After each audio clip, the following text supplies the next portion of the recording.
The Third Marquess of Bute, a life shaped by the 19th century. John Crichton-Stuart, the Third Marquess of Bute, was born in 1847 into a world of transformation and unparalleled complexity. His life unfolded during one of the most dynamic centuries in British history, a time when the Industrial Revolution fundamentally redefined the socio-economic and political landscape of England and Wales. As a member of the aristocracy, the Third Marquess found himself at the crossroads of tradition and modernity, navigating a period marked by rapid technological advancements, shifting economic priorities, and the gradual erosion of old-world hierarchies.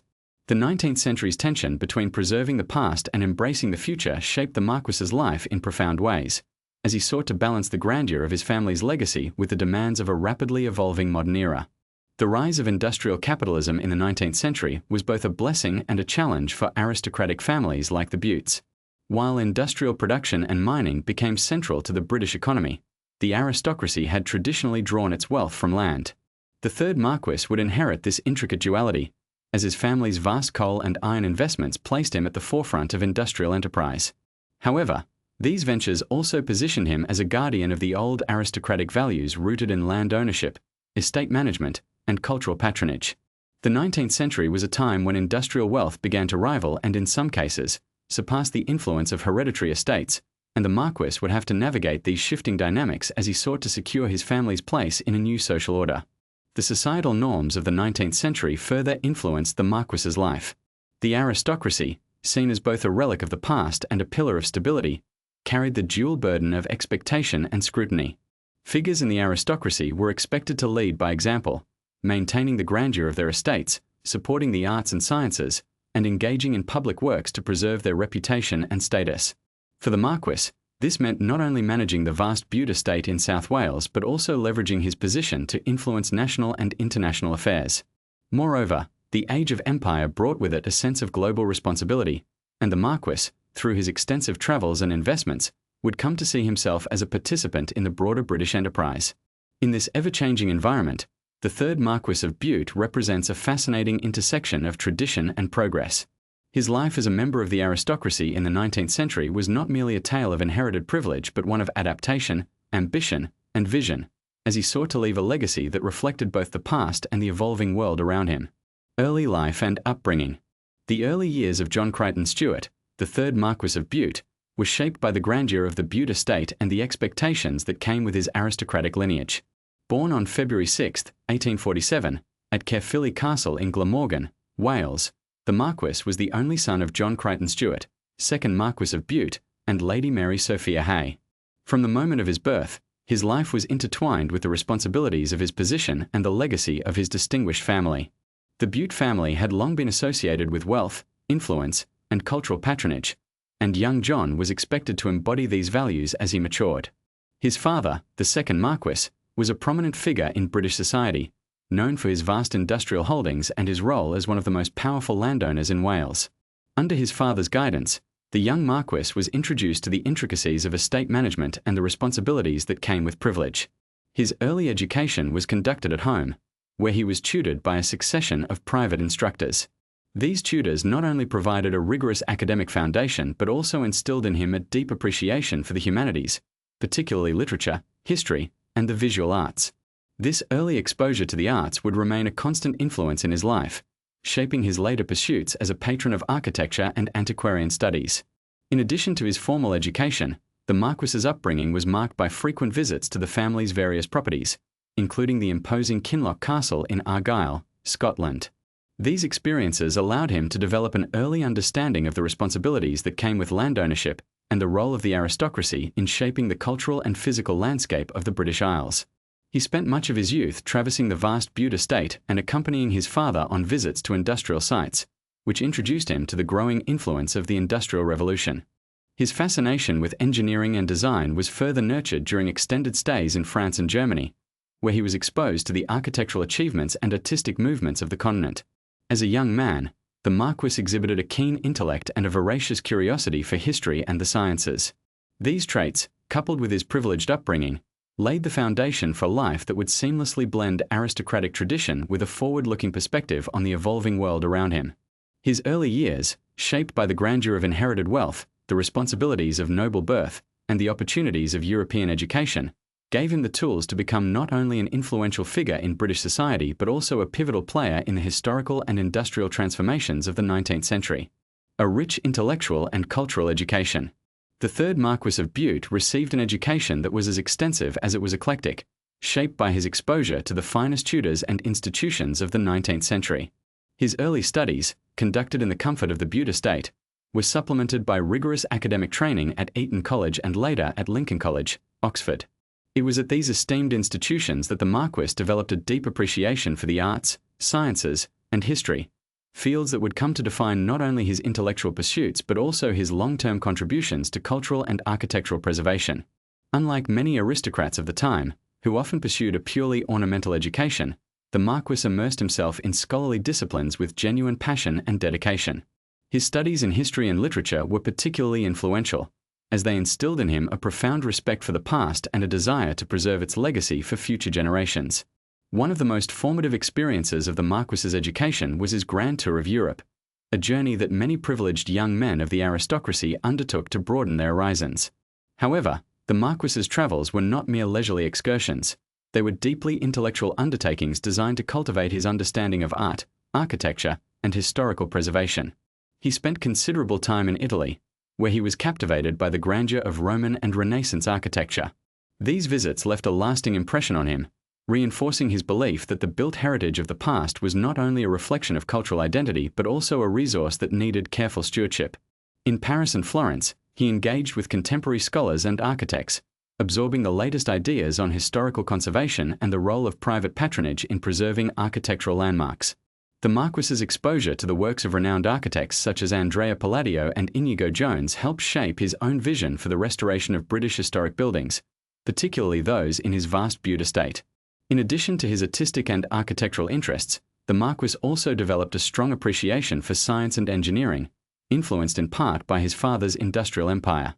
He often accompanied his father and learned about the technological innovations shaping the 19th century, from the latest advancements in railway engineering to the intricacies of coal and iron production. This grounding in science and industry did not diminish his love for the arts, but rather strengthened his belief that the two could coexist and even enrich one another. The Marquess saw no contradiction between preserving the magnificence of historical buildings and advancing industrial progress. Instead, he envisioned a world in which the achievements of the past could inform and inspire the innovations of the future. This well-rounded intellectual upbringing, combining the humanities with the sciences, gave the Marquess a unique perspective, one that would become the cornerstone of his contributions to British society and the broader cultural landscape of the 19th century. The rise of an industrialist.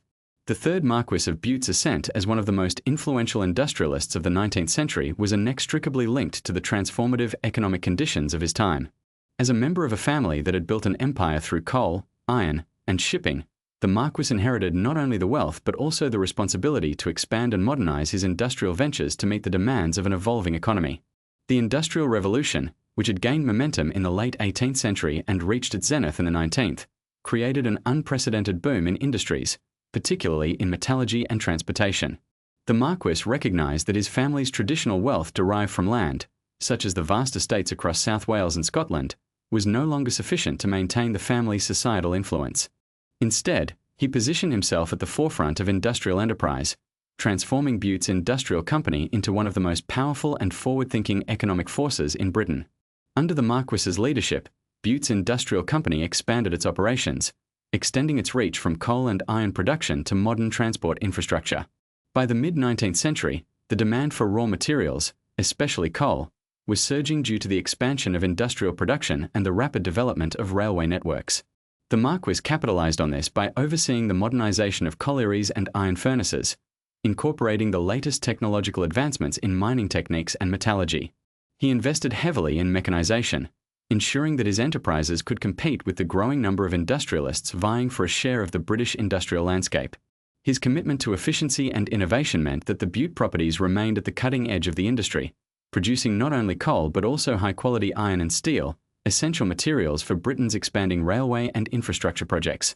One of the Marquess's most significant contributions to the industrial economy of the 19th century was his role in shipping and port development. As global trade expanded, the need for efficient maritime infrastructure became increasingly vital. The Marquess understood this necessity and played a key role in the expansion of the Royal Docks at Cardiff, a critical hub for the export of South Wales coal to markets in Britain and abroad. By improving dock facilities, investing in modern transport logistics, and ensuring the smooth flow of goods, the Marquess not only increased the profitability of his industrial ventures but also solidified Britain's position as an economic powerhouse. His involvement in the development of the Rumney Railway and other transport projects further demonstrated his commitment to modernising industry and ensuring the success of the Bute family's enterprises. Beyond his direct industrial ventures, the Marquess was also a key figure in the broader economic landscape of the 19th century. He maintained close ties with other industrial leaders and financiers, often collaborating on major infrastructure projects that shaped the British economy. His connections with figures such as Isambard Kingdom Brunel and other railway magnates allowed him to influence not only the development of industry but also the physical transformation of Britain itself. The Marquess's vision as an industrialist was not limited to personal gain. Rather, he saw industry as a means to drive national progress and to ensure the continued prosperity of both his own family and the country at large. Through his strategic investments, innovations in production, and commitment to modernisation, the Third Marquess of Bute played an indispensable role in shaping the industrial landscape of the 19th century and securing his family's legacy as one of Britain's most prominent industrial houses. The landowner and steward of the estate. As one of the most prominent landowners in Britain during the 19th century, the Third Marquess of Bute bore the responsibility of managing an extensive estate that encompassed approximately 130,000 acres of land, primarily in Glamorgan and later in Scotland. His role as a landowner was not merely one of ownership but of active stewardship, requiring him to balance the economic necessities of the modern world with the preservation of the aristocratic traditions that had defined British landholding for centuries. The Marquess took this role with the utmost seriousness, employing a staff of estate administrators, agricultural experts, and tenant managers to ensure the productivity and sustainability of his holdings. His approach was pragmatic yet deeply rooted in a sense of duty, as he consistently emphasized the importance of providing for his tenants while maintaining the grandeur and historical significance of the Bute properties. The Bute estate, particularly in South Wales, included a combination of agricultural lands, coal mines, and industrial sites, reflecting the dual nature of the aristocracy in the 19th century, where land and industry often overlapped. As the Industrial Revolution progressed, many aristocratic estates were forced to adapt to new economic realities, and the Marquess was no exception. He recognized that while his family had long derived wealth from land, the industrialization of Britain necessitated a more diversified income. As a result, he invested in the modernization of the estate's agricultural operations, adopting innovations in farming technology to improve yields while also ensuring that the surrounding communities remained stable and prosperous. At the same time, the Marquess remained keenly aware of the symbolic and cultural importance of the Bute properties, particularly the grand estates such as Cardiff Castle and Kinloch Castle, which stood as testaments to the family's legacy. Beyond the economic and practical aspects of land management, the Third Marquess of Bute was also deeply invested in the social well-being of his tenants and the broader communities within his estates. He implemented policies that prioritized fair rents, the construction of housing, and the support of local infrastructure, all of which reflected a model of aristocratic duty that emphasized social welfare as an integral part of land ownership. This commitment to his tenants was not merely paternalistic. It was also a strategic response to the changing political climate of 19th century Britain, where the rights of the working and middle classes were increasingly coming to the fore. The Marquess understood that maintaining the loyalty and stability of his tenants was essential not only for the economic viability of the estate, but also for the preservation of the aristocratic way of life he so deeply valued. Moreover, the Marquess played an active role in the cultural development of his lands, using his influence to promote education, the arts, and public institutions. He funded the construction of schools, sponsored local charities, and supported the establishment of libraries and museums, all of which reflected his belief in the importance of education and cultural advancement within the communities he served. His vision of land ownership extended beyond mere economic management. It encapsulated a broader philosophy that saw the estate as a vital component of national identity and tradition. Through careful stewardship, both economic and social, the Third Marquess of Bute ensured that the Bute properties remained not only prosperous but also enduring symbols of the aristocratic heritage that defined the British landscape in the 19th century. Patron of science, art, and architecture, the Third Marquess of Bute was a man of boundless intellectual curiosity, whose profound appreciation for history, science, and the arts led him to become one of the most influential patrons of the 19th century. His passion for antiquarian studies, in particular, set him apart as a visionary figure who understood the importance of preserving the built heritage of the past. From an early age, The Marquess had been captivated by the artistic and architectural marvels of the world, and this fascination only deepened as he matured into a powerful aristocrat with the means and influence to shape the cultural landscape of Britain.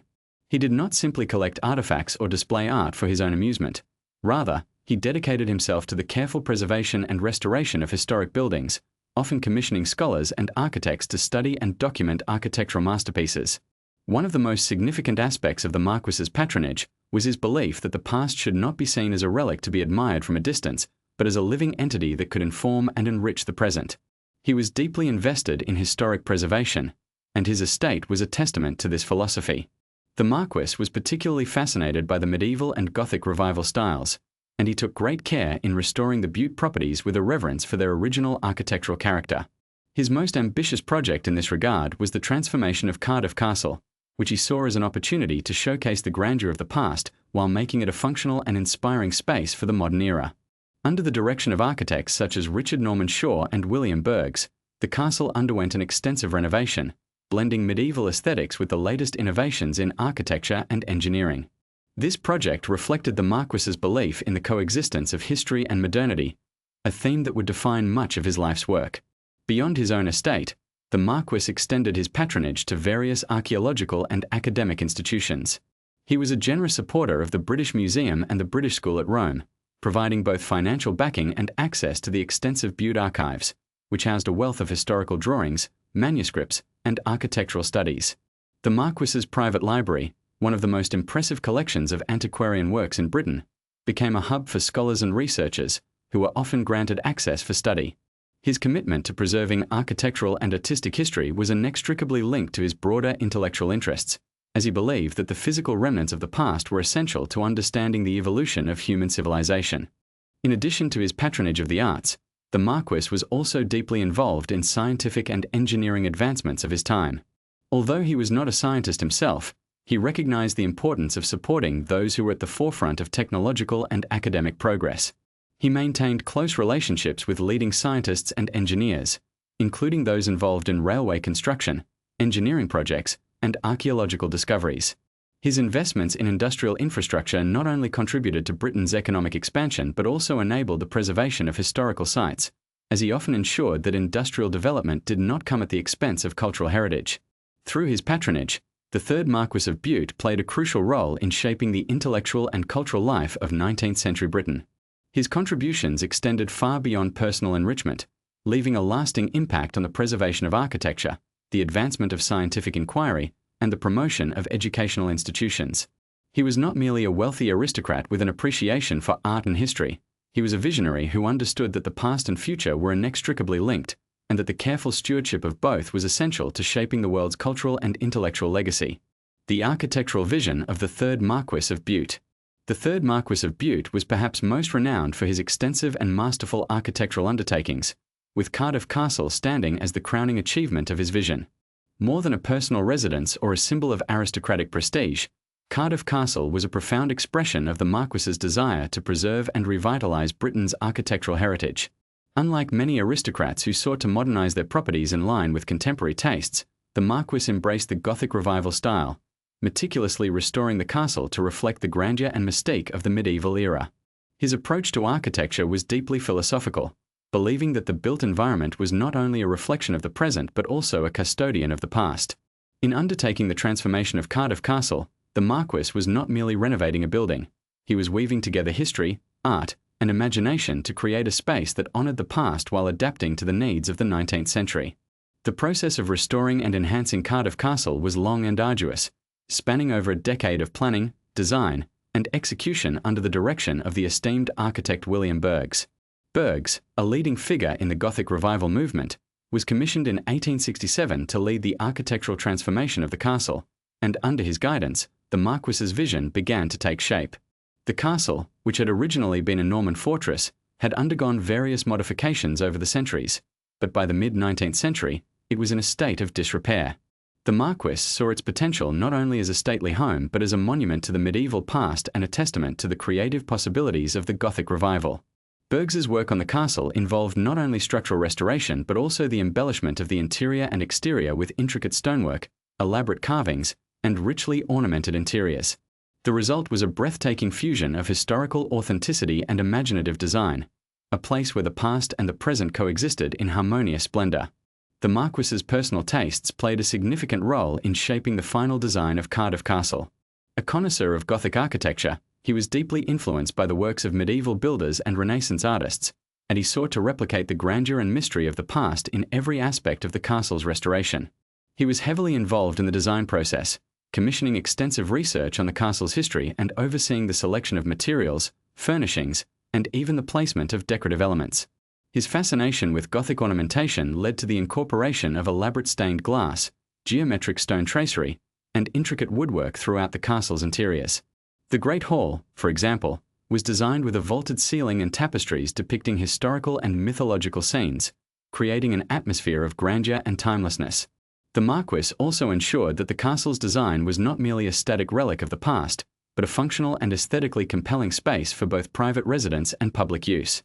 Beyond Cardiff Castle, the Marquess's architectural projects reflected his broader philosophy on art, history, and patronage. He commissioned the restoration of numerous historic buildings throughout his estate, demonstrating his belief that architectural preservation was a moral and cultural duty. His approach was not limited to monumental structures. He also took great care in maintaining the architectural integrity of smaller estates, churches, and public buildings within his lands. This commitment to preservation was rooted in his belief that the built environment was a tangible expression of national and regional identity, and that its survival was essential to the cultural fabric of British society. Moreover, his patronage extended to the commissioning of innovative architectural works that combined historical traditions with modern engineering techniques, ensuring that historic buildings could be preserved without compromising their functionality in the modern world. Through his architectural achievements, the Third Marquess of Bute left an indelible mark on the built landscape of 19th century Britain. His approach to architecture was not merely an exercise in aesthetics but a deeply ideological and philosophical endeavor, an assertion that history, art, and innovation could coexist and enrich one another. Cardiff Castle, in all its grandeur, stands as a testament to his belief in the power of architectural transformation to bridge the past and the present, creating a space where tradition and vision could flourish in harmony.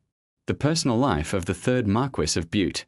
Beyond his public achievements and grand architectural projects, the Third Marquess of Bute was a deeply private individual whose personal life reflected both the grandeur and the constraints of his aristocratic position.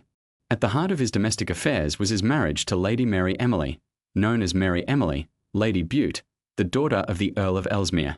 The marriage, formalized in 1872, was not only a union of two established aristocratic families but also a partnership rooted in mutual respect and shared cultural interests.